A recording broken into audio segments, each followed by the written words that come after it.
Hi there. It's April the 16th and we're continuing our voyage through the book of Joshua, and we've come to chapters 13 and 14. Chapter 13 opens by saying that Joshua is now old and he's coming to the end of his days, but of course there's still a lot of the land of Canaan still to be settled and still to be conquered and possessed by the people of Israel, and there's a delineation of those areas. We also read of those areas that have been settled, and so the delineation of the boundaries of the land that has been given by lot to the tribes, the tribes who have settled west of the Jordan. We're reminded, of course, that the tribes of Reuben and Gad and the half-tribe of Manasseh have settled to the east of Jordan, and we're also reminded a couple of times of the fact that the tribe of Levi don't have any land assigned to them because they belong to the Lord. All that they have are the cities that are given to them out of the different parts of the inheritance of the tribes of Israel.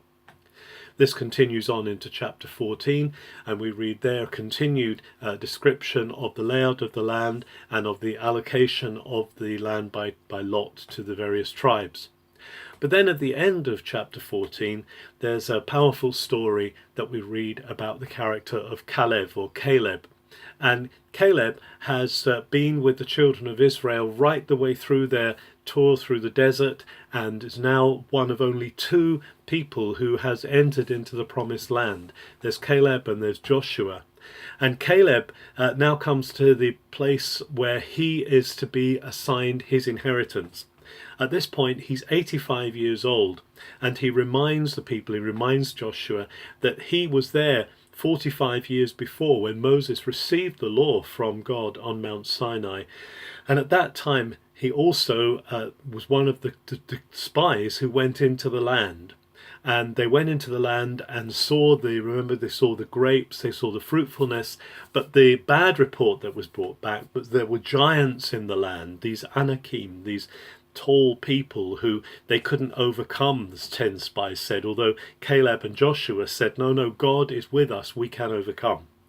Now Caleb does something very interesting and very powerful, and he says, look, all those years ago I said we could go in and that God would help us stand against these giants. So I want to take a place that is actually inhabited by the descendants of those giants. And he goes for a place called Kiryat Arba, that means the town of Arba. Arba being one of the old giant people, one of the big people who inhabited that part. And he takes that at the age of 85. He says, I want to go for the most difficult place because I know that God is with me and that God can accomplish this. So he takes Kiryat Arba and he changes the name to Hebron. And Hebron is from a Hebrew word, chavar, that means community, that means partnership, that means togetherness. And so he establishes there his land, his inheritance. Here's a wonderful picture to us of the ability of God to take us beyond our own ability when we rely on him, and when we see God as our strength and as the fortress and as the one who gives us everything that we have. Have a very good April the 16th.